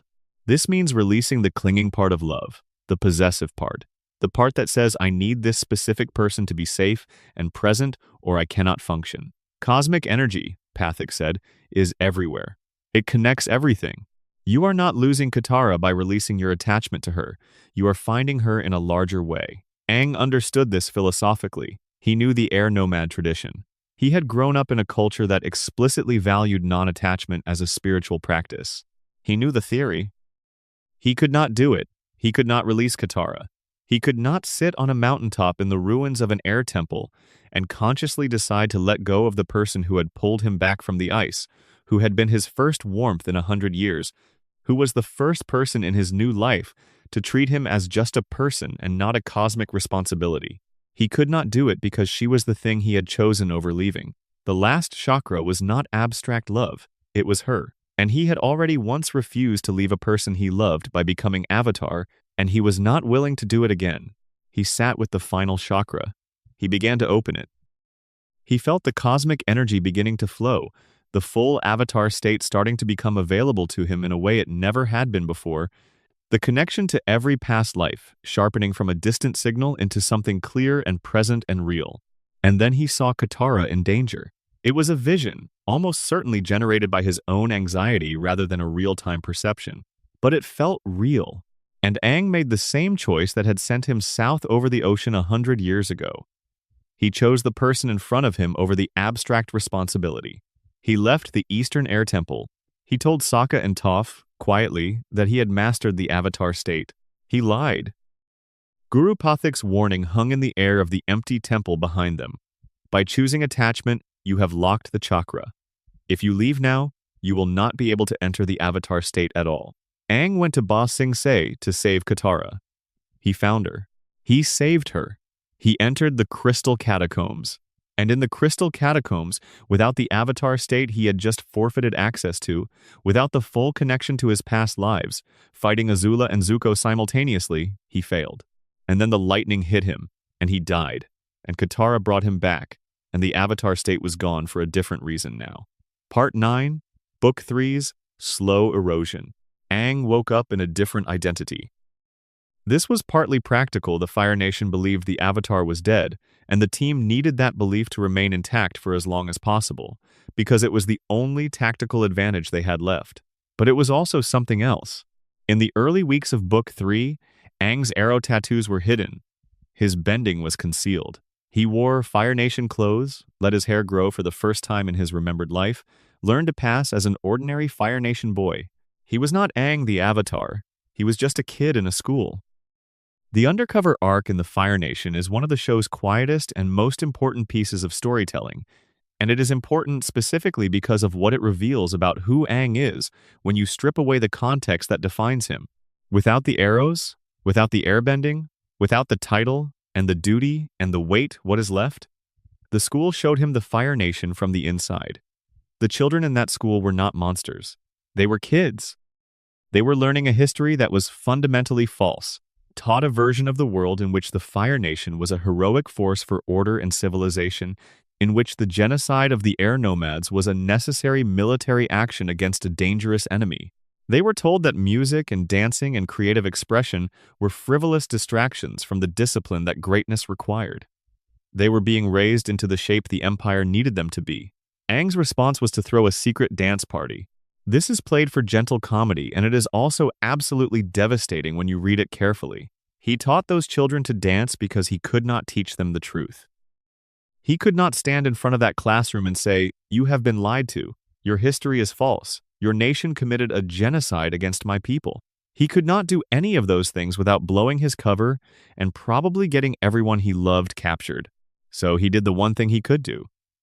He gave those kids one afternoon of unscripted joy, and trusted that joy, in some small way, was its own kind of truth. The Ember Island vacation was supposed to be recovery. The team needed rest. They needed to stop and breathe and reconnect. They went to Zuko's family vacation home. Zuko was now officially part of the team, his redemption finally complete after the disaster of Ba Sing Se, and they tried to have something resembling a normal few days before the end of the world. They went to a play. The play was about them. The Ember Island players were a theater company that had somehow gotten hold of a version of their story and staged it, and the version they had staged was wrong about almost everything and accidentally correct about a few things that would have been better left unacknowledged. The version of Katara in the play was emotional and overbearing. The version of Sokka was stupid. The version of Toph was large and male. The version of Aang was played by a woman and was whiny and cowardly in ways the real Aang was not. And it made him uncomfortable in a very specific way, because the play had found the fears he was trying not to look at and put them on stage. The play's version of the finale showed Aang dying, Ozai winning, the world ending. Aang walked out. He went to the beach alone. And sitting on that beach in the dark, staring at water he could not see clearly, he confronted the thing he had been avoiding for 3 seasons. Not just the fear of dying, the fear of killing. The fear that the only way to stop Ozai was the one way he could not bring himself to choose. Everyone had told him. Zuko told him. Katara told him. Sokka told him. His past lives, when he managed to consult them, told him. The consensus was overwhelming. Ozai had to die. The 100-Year War could not end with Ozai alive. A man who had declared himself the Phoenix King and intended to use Sozin's comet to burn the Earth Kingdom into ash, you cannot put a man like that in a prison and trust that the prison holds. The only way to stop him was to end him. Aang could not do it. This is the most misunderstood part of his character, and it is worth being precise about the nature of his refusal. He was not naive. He was not failing to understand the stakes. He understood exactly what was at risk. He just could not make himself be the kind of person who kills. The air nomad tradition, which was all he had left of his people, which was the only inheritance that had survived the fire, said that all life was sacred. Not most life, not life that deserved to be sacred, all of it, even the life of a man who was about to burn the world. To kill Ozai was to become something the air nomads did not have a word for, because they had never conceptualized it as an available option. He was not wrong. He was not being stubborn. He was being himself, which was the last air nomad. And the last air nomad could not kill someone and remain the last air nomad. The conflict between his identity and his duty had been building since the beginning. Now it was everything. He disappeared for days before the comet arrived, missed entirely, believed by the others to have abandoned them or been killed or both. He had fallen asleep on the back of a giant creature in the ocean and had not realized that the island was alive. Part 10, The Lion Turtle and the Final Surrender. The island that carried him was a lion turtle. Lion turtles are the oldest creatures in the Avatar world. They predate the Four Nations. They predate the Avatar cycle itself.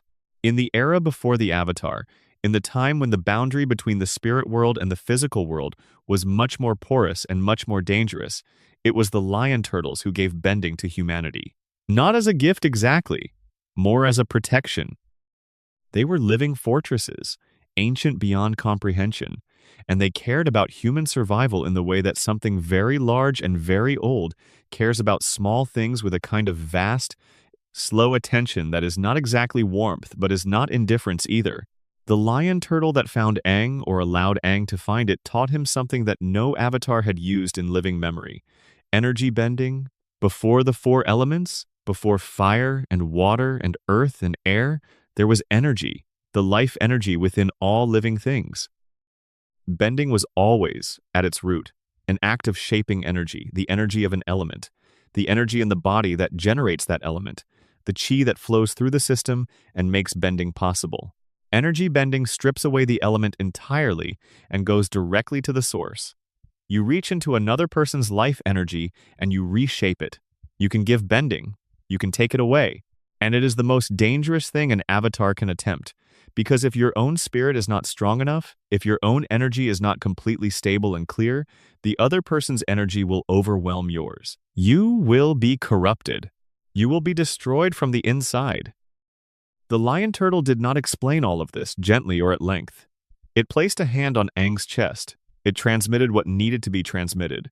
And Aang, floating alone in the ocean on the back of an ancient creature, received the understanding of what he could do and what it would cost if he could not hold himself together. He also received something else. Not permission, not absolution. Not an answer to the impossible question of whether he should kill Ozai. The lion turtle gave him a different question to consider. What is outside the four elements? What existed before the elements became the world's primary mode of spiritual expression? Energy, the living force in all things. And the living force in all things can be affected without killing. You can take away a man's ability to firebend without taking his life. This was not a compromise. This was not the easy way out. The lion turtle was not offering Aang an escape from the moral weight of the situation. It was offering him the possibility that there was a version of this that let him remain himself. That the choice between killing Ozai and letting Ozai burn the world might not actually be the only choice. That a deeper, older, more fundamental kind of power might allow a third option. But the cost was total.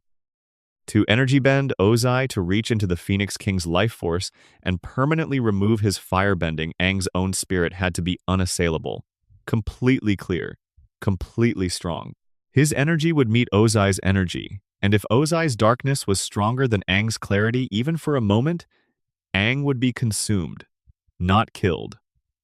Something worse, corrupted, permanently altered by the contact with a spirit built around domination and cruelty, and the conviction that power without limit was a right rather than a responsibility. He had to be completely himself.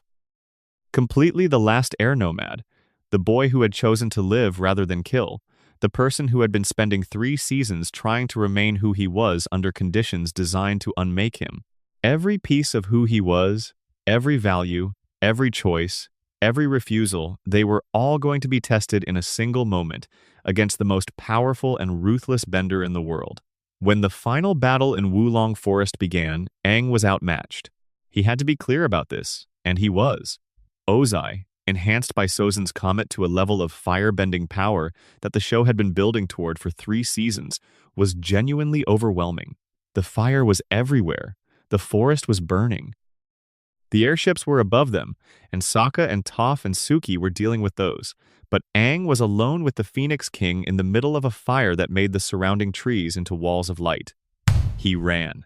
He used every airbending technique in his arsenal to avoid being hit. He used earth. He used water where he could find it. He used fire, the element he had the least practice and the least comfort with. He took hits, he kept moving. He was not winning.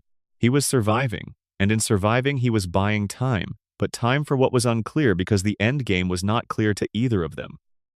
Then Ozai drove him back against a rock formation, and the jagged stone hit the exact place on his back where Azula's lightning had struck him in the crystal catacombs. Pain. The physical shock of impact and old injury reawakening, and then something else. Something the show describes as the blocked chakra being forced open by the contact. Whether that is literally what happened mechanically, or whether it is the show using physical metaphor for something spiritual, the result was the same. The avatar state came back, not as it had been before, not the uncontrolled emotion-driven surge of the early series. This was different. This was Aang entering the avatar state consciously, with his own awareness intact, with every past avatar accessible to him, not as an overwhelming force but as a resource.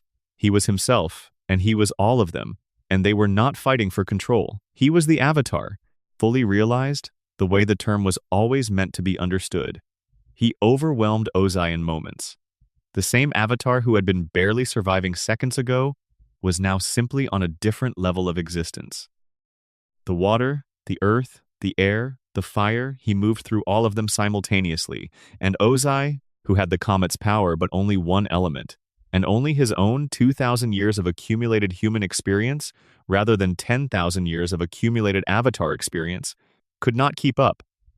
But Aang stopped. He stopped with Ozai trapped, with a spear of all 4 elements aimed at the Phoenix King's chest, with every past life telling him to end it. With the fate of the Earth Kingdom balanced on the next half-second of his decision, he stopped. He said no, and then he let Ozai go. Not freedom, not forgiveness. He released the multi-element spear and released Ozai from the restraints, and Ozai, mocking even now, called him weak. Told him that all his power was meaningless if he could not finish what he started. Aang turned his back. Ozai, not smart enough or humble enough to recognize what was happening, tried to strike him from behind. Aang felt it coming through the seismic sense he had learned from Toph, and earthen shackles closed around Ozai before the fire left his hands. And then Aang did the most dangerous thing he had ever done. He placed his hands on Ozai's face. He found the energy. He pushed his own spirit. Everything that he was, everything that had survived the ice and the temples and the graveyard and the catacombs and the years of impossible pressure into contact with the energy of a man who had spent his entire life building himself into a machine for domination. The blue of Aang's energy met the orange of Ozai's, and for a moment the show let you see Aang's clarity nearly overwhelmed. The orange almost won. It almost swallowed him. It did not. Something held. Whatever Aang had built himself into over 3 seasons, whatever the sum of all his choices and refusals, and acts of love and stubbornness and grief and humor and joy added up to it, held against Ozai's darkness. Not through force, not through power in the conventional sense, through the specific coherence of a self that had not been destroyed by everything it went through.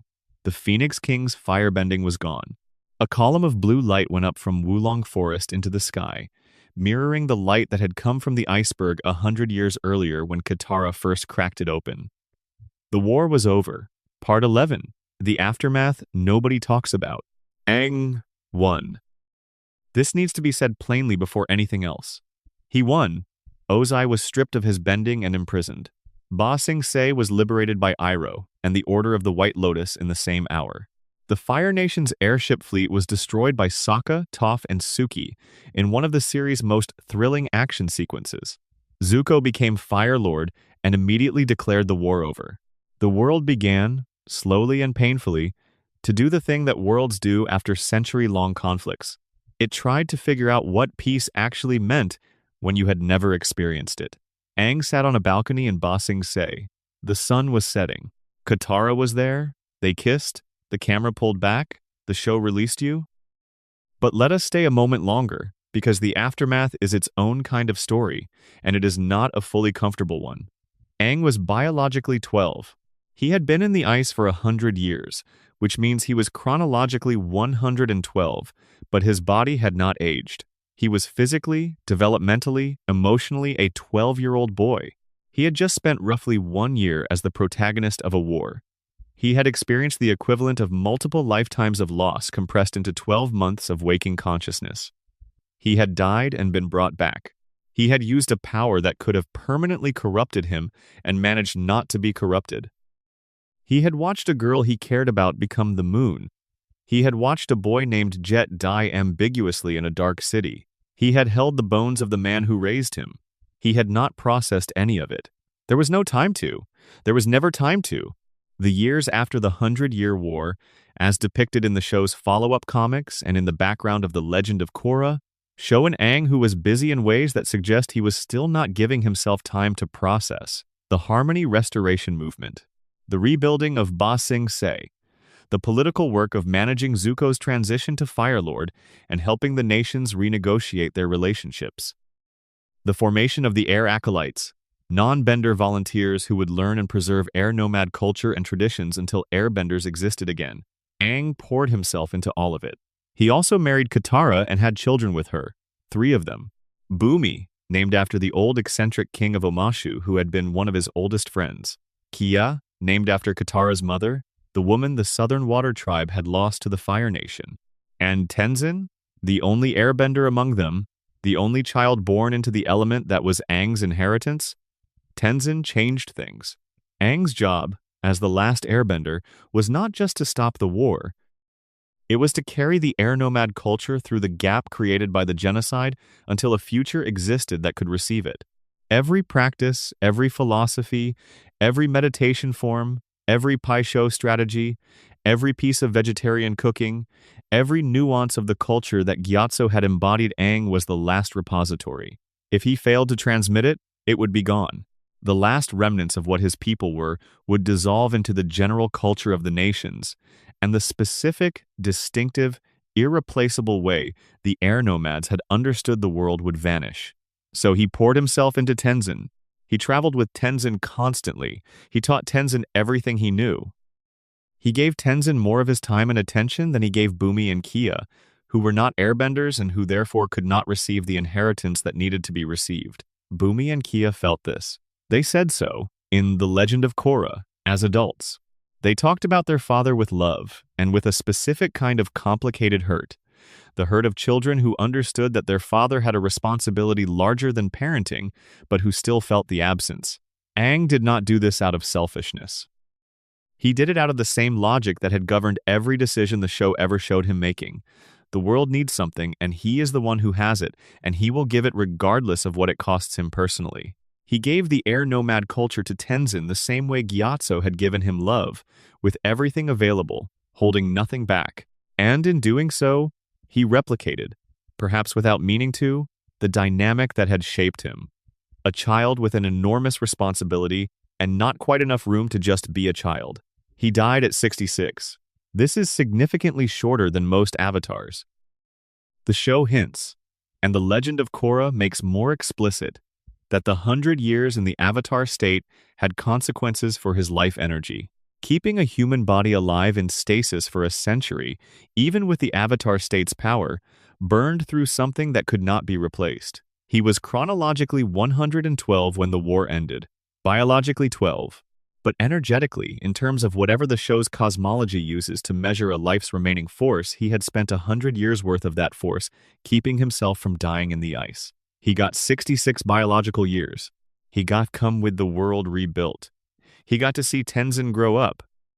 He got to sit in the Jasmine Dragon tea shop, named after a real variety of Chinese green tea Jasmine Dragon Pearl, a tea of patience and refinement, a tea that smelled like what Iroh smelled like, and drink tea with the people who had survived everything with him. He got to be, for stretches, happy. But the world he had built was not finished when he died. The Avatar cycle continued. Korra came next, Water Tribe. Fierce and powerful and struggling with her own version of the impossible pressure that comes with being the bridge between worlds. Aang left her very little guidance, because he died before she was ready to receive it, and what guidance she could access came through meditation and memory, and the diminishing connection to past lives that Zahir's actions would eventually sever entirely. The line Aang represented the specific channel of air nomad wisdom and pacifist philosophy that he had been carrying alone through the war, and its aftermath was fragile. It depended on Tenzin. It depended on the air acolytes. It depended on practices being transmitted intact across a gap that was still enormous, that would remain enormous until the harmonic convergence of 171 AG opened the door for new airbenders to emerge around the world. He had done everything the world asked of him. He had done it as a child, largely without the support systems that the world's traditions had intended to provide. He had done it with joy where he could find joy, and with grief where grief was unavoidable, and with the stubborn, extraordinary persistence of a person who had decided very early that survival without one's essential self was not actually survival. He had kept the calligraphy real when no one was watching. He had kept the martial arts honest when no one would have known the difference. He had kept being himself, the last air nomad, the kid who wanted to play penguin sledding, the boy who invented the air scooter, in the face of every possible force that tried to make him into something else. A weapon, a symbol, a solution to a problem too large for one person. He was 12 when they put the world on him. He was 66 when he put it down. In between those 2 points is the story of a downfall that is also, somehow, a triumph. The story of a boy who fell and kept getting up, who lost everything and kept finding reasons to go forward, who chose love over power and paid for it, and chose it again and paid again, and still, at the end, made the choice that was consistent with everything he had ever been. He did not become what the war needed him to become. He became what he had always been and found a way to make that enough. That is the story of Aang's downfall. The ruin that was also a refusal. The loss that was also the only possible path to keeping anything real. The boy in the ice who woke up and found a world on fire and decided, somewhere in the long months of catastrophe that followed, that the best thing he could do for that burning world was to refuse to burn with it. The calligraphy in the background of every frame is real. The martial arts are real. The moon cycle is real. And the grief was real. All of it. The grief and the love and the specific kind of exhausted, stubborn decency that kept him going through all of it. It was all real. And it will be there every time you watch. Final section, the things that never fully healed. There is one more thing that deserves its own space before we close. Aang never fully processed the air nomad genocide. This is not a criticism. It is a simple fact about the psychological reality the show depicts with great accuracy. He worked with it. He sat with it in the moments when the plot allowed him to stop. He cried for Gyatso in the right episodes. He carried the grief visibly through the series. But processing trauma the way trauma actually requires, with time, with safety, with consistency, with the absence of ongoing crisis, was something the show's world never gave him. There is a very small, very important moment in The Legend of Korra, where Katara, speaking to the adult Korra about Aang's struggles, mentions that upon learning his people were gone, Aang spent years trying to find meaning in his suffering. Years. After the war, years of sitting with the question of what it meant that everyone else was dead and he was here, what purpose that absence could possibly serve, what the universe's logic was in taking them and leaving him. He found something like peace with it. Not resolution. Peace. The distinction matters. Resolution would mean the question was answered, the wound closed, the arithmetic of survival reconciled. Peace means you have found a way to carry it that does not stop you from doing other things. Aang carried it. He carried it well, by most measures, but he carried it every day for 54 years until he died. The nightmares were real too. He had them throughout his life. Nightmares about the Avatar state, about the destruction he had been part of, about what it looked like from inside when the ocean wore him. These are documented in the Avatar Wiki's pages on disability and mental health in the Avatar world, drawn from supplemental material the creators produced. He had recurring dreams about the air nomads, about Gyatso, about the bones. He built a world in which his children could grow up without those nightmares, in which Tenzin learned the air nomad traditions from a living source rather than from ruins and grief, in which the Jasmine Dragon could exist, and Iroh could be happy in his tea shop, and Ba Sing Se could rebuild, and the Fire Nation could become something it had never been allowed to be before, a nation without a war as its central organizing principle. He built all of that, and on the nights when the dreams came, nobody else knew. That is the shape of it. The thing that gets lost in the celebration of Avatar's ending, in the warmth of the sunset and the kiss on the balcony and the camera pulling back. The boy who survived the impossible was also the boy who had to keep surviving it every night. He never got to stop being the last airbender. There was no moment where someone handed the burden to someone else and said, "Your turn, rest now." He carried it until he was 66, and then he handed it to Tenzin, and the chain continued. The war ended. The grief did not. That is the honest ending. Not the dark one, not a repudiation of the hope the show earns in its finale, just the honest one. The one that respects what the show actually depicted, that some wounds close and some wounds simply become part of the architecture of who you are, and you build your life around them, rather than pretending they are not there. Aang built a remarkable life, around wounds that never fully closed, with love that was real and unguarded, with joy that was genuine even when it was surrounded by grief, with the specific, irreplaceable voice of the last of something, the last airbender, the last air nomad, the last person who remembered the southern air temple before the fire, the last one who knew what Gyatso's laugh sounded like. He carried all of that until he could not anymore.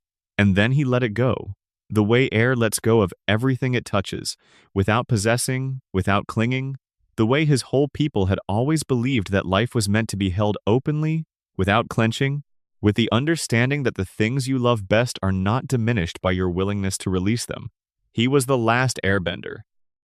He was also, in the end, exactly what the air nomads had always tried to produce, a person who moved through the world without leaving damage in their wake, who chose the more difficult path, again and again, because the easier one would have required him to become something he refused to be. That is the story. That is all of it. If you made it all the way here, whether you are fully asleep or lying there in the quiet, absorbing this, thank you, genuinely. This is the kind of content that only exists because you show up for it, and I see you out there in the dark. These are the stories I want to tell. The ones that take the things you love and hold them up to a slow, careful light until you see everything that was always there. If this is your kind of thing, please subscribe. It is free, and it is the only way these 2-hour explorations keep being possible. And if you have a topic you want me to spend 2 hours with, leave it in the comments. Tell me what you want to know about. Tell me what keeps you up at night. I will be here.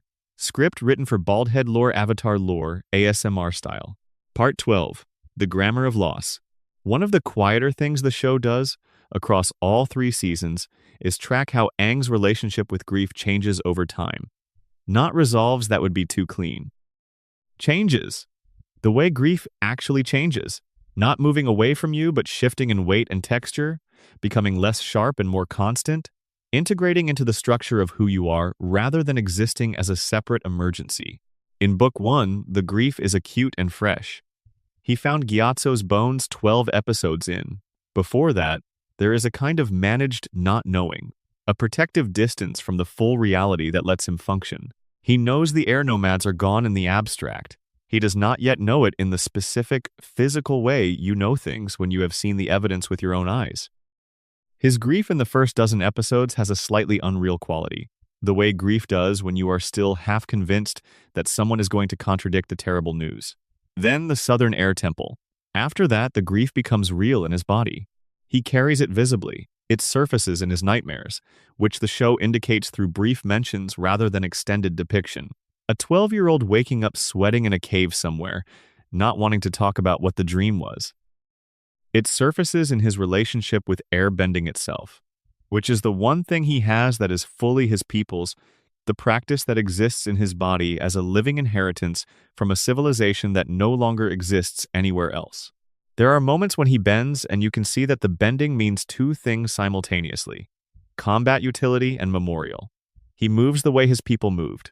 He is keeping the movement alive by moving. The Northern Air Temple episode, fairly early in Book 1, is a good illustration of how the show handled the ongoing, complicated nature of this grief. Aang heard a rumor that there were people living at the Northern Air Temple, people who could fly. His immediate assumption was survivors, air nomads who had escaped the genocide somehow and made a home in the old temple. He flew there with the specific hope of someone who has been told they cannot have the one thing they want, and has been given one small reason to think the verdict might be overturned. What he found was Earth Kingdom refugees. People displaced by the Fire Nation's advance into the Earth Kingdom, who had discovered the abandoned temple and moved in, who had adapted it for their own use using a brilliant inventor's steam-powered technology. They had put ramps through ancient walls and run pipes through sacred ceilings and installed mechanisms in rooms that had been meditative spaces for generations of air nomad monks. It was not desecration exactly. They needed a home, and they had found one. But it was also not what Aang had hoped for, and his initial response was the specific hurt of someone who had prepared themselves for one kind of disappointment and been met with a different kind entirely. He worked through it. A young paraplegic boy named Teo helped him, somehow.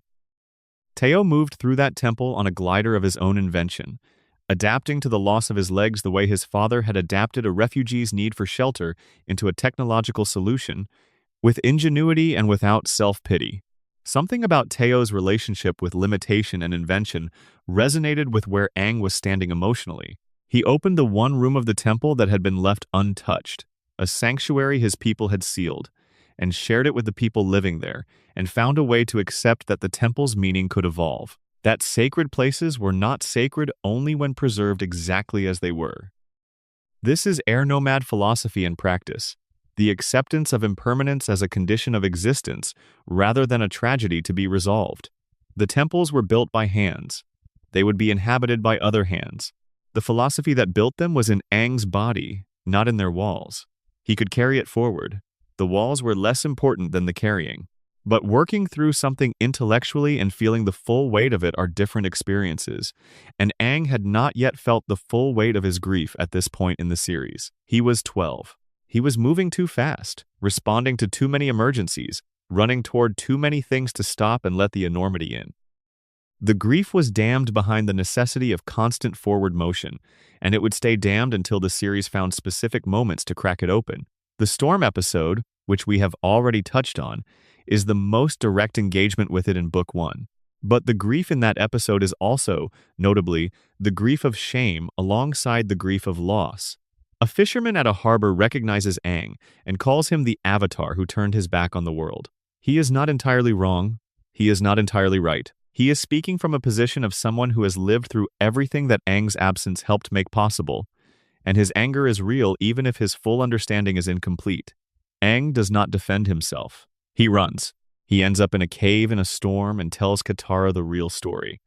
Not the version where he is a coward who abandoned his people, and not the version where he is a pure victim of impossible circumstances, but the messy human version where he was afraid and confused, and 12 and made the choice that made sense to a 12-year-old, under a storm of impossible pressure. He ran away because he could not stay. The fire came while he was in the ice, and there was nothing he could have done about it. But he is still here, and they are not. And there is no clean way to hold that. Katara does not try to fix it. She sits with it. She offers the specific comfort of presence rather than solution, which is the only kind of comfort that works in situations where no solution exists. And Aang, who does not often allow himself to be fully seen in his grief, allows himself to be fully seen in it for a few minutes. He is not the avatar in that cave. He is the kid who ran away from home and woke up in a world where everyone he loved was dead and has been trying to figure out how to keep going. What is most affecting about the Storm episode is what it does not say. Katara does not tell him it is okay. She does not tell him it is not his fault, because here the more complicated truth is being honored. Fault is not the right frame, but the grief is real regardless of fault. He did not cause the genocide. He was also not there. Both of those things are true simultaneously, and the grief does not require a perpetrator. It just requires a person who is missing everyone they lost. He was missing everyone he lost. All the time. Through all 3 seasons?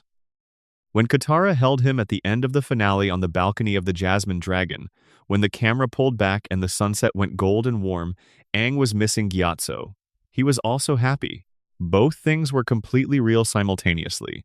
The way they are in any real human life, the way they are in anyone who has loved something deeply and lost it and found new things to love and has not pretended that either the loss or the finding was the whole story.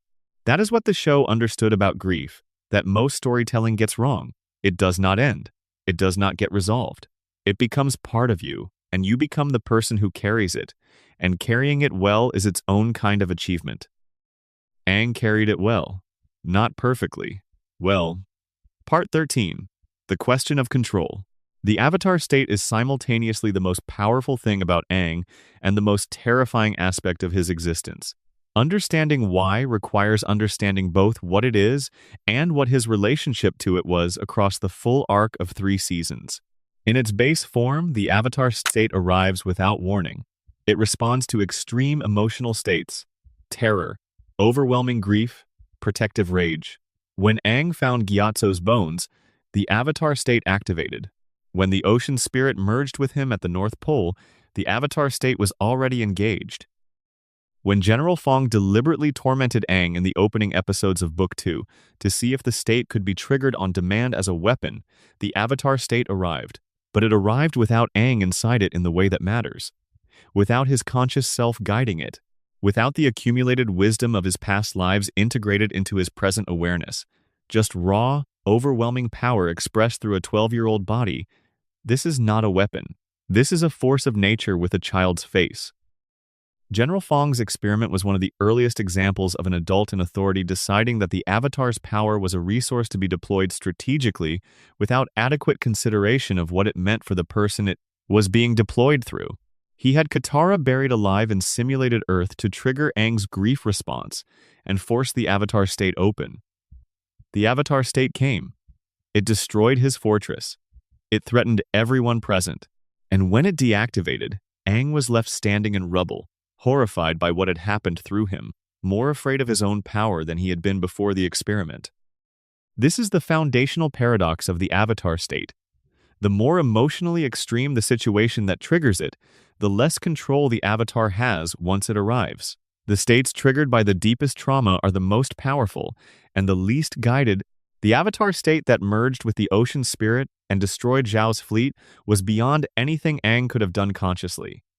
It was also beyond anything he would have chosen to do. He would not have chosen that level of destruction. He would have found another way, or tried to, or died trying. The ocean spirit's rage was not his rage, but it moved through his body. Iroh, watching from a distance throughout the series, understood this with the clarity of someone who has spent a lifetime studying power and its consequences. He told Zuko something important in the early episodes, that an enemy of the Avatar would be foolish to attack during the Avatar state, because the enraged Avatar is effectively unstoppable. But they would be wise to wait for the Avatar state to end, because the person left standing afterward is exhausted, drained, vulnerable in direct proportion to how overwhelming the state had been. Aang, after every involuntary activation of the Avatar state, was diminished in a way that required real time to recover from. Guru Pathak's training was supposed to be the resolution of this problem. Open the chakras, achieve conscious entry and exit. Be able to bring the Avatar state online with your full awareness intact and turn it off when the situation had passed. Not be driven by the state, drive it. The crucial difference between being a vessel and being a pilot. Aang almost got there. He opened 6 of the 7 chakras. He stood within a breath of full mastery, at the top of the Eastern Air Temple with the Eastern Mountains spread around him and the stars clear overhead. And then the choice came, and he chose Katara, and the door closed. What followed was one of the most structurally interesting consequences in the show. Because Aang, having been told by Guru Pathik that choosing attachment would lock the final chakra and prevent avatar state access entirely, went to Ba Sing Se and discovered something. The avatar state had not disappeared completely. It was just no longer reliably accessible. He could not trigger it consciously. He could not control entry or exit. What he had was a damaged, partial connection to the accumulated avatar power, available only in crisis and only without his full awareness in the pilot's seat. This is what Azula exploited in the Crystal Catacombs. She did not have a precise tactical understanding of Aang's specific spiritual situation, but she is one of the most observant characters in the show, and she had watched him fight, and she had intuited something crucial. When the avatar state activates, there is a moment of transition. A window between ordinary consciousness and the full avatar state when the power is arriving, but has not yet completely settled. A window of extraordinary vulnerability, because the avatar is between modes, no longer fully present in their ordinary capacity, not yet protected by the avatar state's full force. That was when she struck. The lightning in that moment was precisely placed. Through the chest, through the area of the heart chakra, the one that had been struggling with grief and love and connection throughout the entire journey. The damage was not only physical, it was the physical expression of the spiritual wound that had been building since the day Aang chose Katara over cosmic energy in the Eastern Air Temple. The consequence of that choice made visible in a single blinding moment. He died. The cycle technically ended, briefly, before Katara used the spirit water, and when he came back, the avatar state was gone for a different reason now. Not locked, severed. The death had broken the connection entirely. What Aang was left with for the early episodes of Book 3 was a profound inner quietness, a spiritual quietness that could be mistaken for peace from the outside and was actually absence on the inside. He had always been able to sense the past avatars, the long chain of previous lives, as a background presence in his awareness. Not always loud or accessible, but there, like a low warmth behind everything. And now it was not there. He was alone inside himself in a way he had never been, even before he knew what the avatar state was. He managed it. He kept moving. He found the lion turtle. He found energy bending. He found the blocked chakra unlocked by Ozai's attack at the most critical possible moment. The avatar state restored in the final minutes of the final battle. The connection returned. His past lives returned. He was whole again. But the period of disconnection was real and long and left its own kind of marks. Months as an avatar who could not access his greatest power, who was not quite fully himself in the spiritual sense, who was performing his role while something essential had been taken, that experience changes a person in ways that a triumphant finale cannot fully account for. Katara knew. She always knew where he was emotionally, better than anyone else, because she had been paying the closest attention for the longest consecutive time. When he came out of the final battle against Ozai, when the avatar state deactivated and he was just Aang again in the ruined and smoking forest, she was the first person there. She always was. Part 14. What survived? Here is what Aang kept. Through the ice and the bones and the war and the catacombs and the disconnection and the comet and the energy bending, and all of it here is what survived intact on the other side. He kept his sense of humor. This sounds small. It is not. The specific quality of Aang's humor, the lightness of it, the way it arrived without cruelty or deflection at its worst, the way it remained connected to genuine joy rather than being a brittle performance of it, this is one of the most demanding things a person can maintain under extended trauma. Most people who carry what Aang carried either lose the humor entirely, or it goes dark, becomes the kind of comedy that keeps people at a distance rather than bringing them close. Aang's humor stayed warm. It stayed inviting. You wanted to be around it rather than being made uncomfortable by it. He kept that. He kept his vegetarianism. This is a small detail and a large one simultaneously. The air nomad commitment to not eating meat was rooted in the belief that all life was sacred, and that unnecessary killing, even the killing of animals for food, was a form of disrespect toward the living world. Aang maintained this through every situation the show put him in. He maintained it when surrounded by people who ate meat. He maintained it in the Earth Kingdom, which had a meat-based food culture. He maintained it in the Fire Nation, undercover, which required him to quietly navigate menus without drawing attention to the choice. He never made it a sermon. He never made it a lecture. He just quietly continued to be the person he was. Every scene where everyone else is eating meat and Aang is eating something different is the show saying, he did not compromise this. Not once. 3 seasons. The small continuity of who he was under pressure. He kept his refusal to kill. We have talked about this at length, but it bears saying plainly one more time because it is the core of everything. The pressure to kill Ozai was enormous and came from every direction. His past lives, his friends, his mentor, the literal fate of the Earth Kingdom. Everyone with authority or affection in his life told him that the war could not end without Ozai's death. He listened. He took it seriously.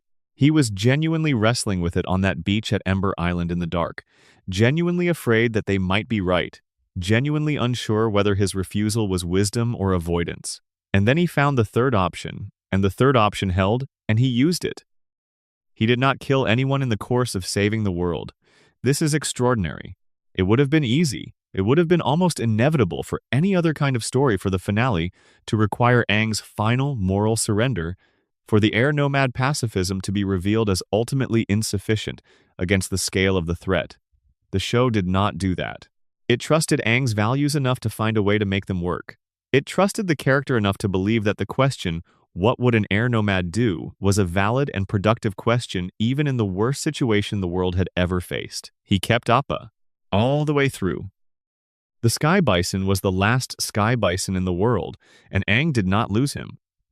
Through captures and separations and the terrible weeks in Ba Sing Se when Appa was gone and everything was going wrong, he found him. He kept him. They were still together at the end. He kept his friendship with Sokka and Toph, which had grown over 3 seasons from functional necessity into something deep and real and occasionally hilarious. He kept his love for Katara, which grew from the first warmth in 100 years into the kind of love that holds through catastrophe and still shows up on the other side. He kept his complicated, developing respect for Zuko, which took longer to trust but became, in the final season, one of the most valuable relationships in his life. He kept his blue arrows. In the Fire Nation, undercover, he covered them, let the hair grow over the one on his forehead, wore long sleeves, hid the marks that said who he was. This was practical and necessary and also, for a few episodes, showed you what Aang looked like when he was trying to be someone else. Different. Quieter. Less. When he was himself again, the arrows were there, still exactly as they had always been. The chi pathways, the crown chakra, the physical map of his spiritual nature drawn in blue on his skin by the tradition of his people. The marks had not faded with the 100 years in the ice. They had not been burned off or obscured by the war. They were still there, permanent, real, the exterior evidence of an interior structure that had held against everything the century had thrown at it. He kept his arrows. He kept himself. That is what the downfall ultimately was.